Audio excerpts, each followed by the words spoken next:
কিও কোথাও কাব্য মামু? হ্যাঁ ভাই। হ্যাঁ হ্যাঁ ভাই বলেন। তুমি তো দেখি এই যে রাস্তায় বইয়া শাক কুটতাছো, কারণ কি?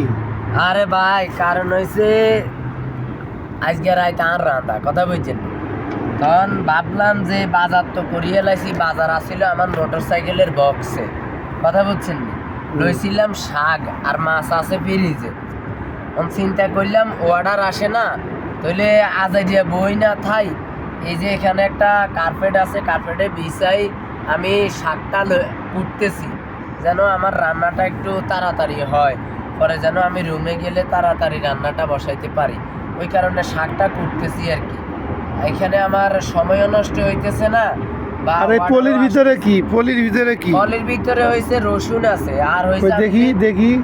আর এই যে ভাই এই যে রসুন, এইটা হইলো রসুন আর কি। আজকে রসুন নাই রুমে, যার কারণে রসুন কিনে লইছি আর কি কথা বলছেন।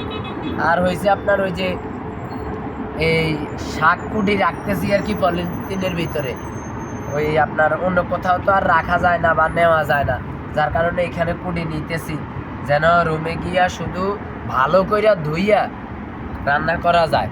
মানে এই শাক কুটাটা তো একটা প্যারা, যার কারণে ভাবলাম এখন অর্ডার আসে না, এই পাকে আই তো নোয়া খাইলে আই হাকে কইতে পারি, এই হাকে আই সুন্দর করে শাকটা কুড়ি রাখতেছি। কি শাক ভাই এটি?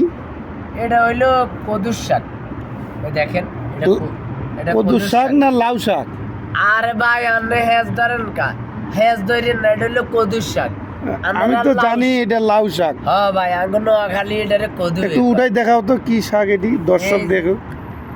ও এটা তো দেখা যায় কদুর শাকই। হ্যাঁ ভাই লাউ আর কদু দি গটগটায় রাঞ্জু মারি রুইত মাছ দি কথা বুঝছেন না।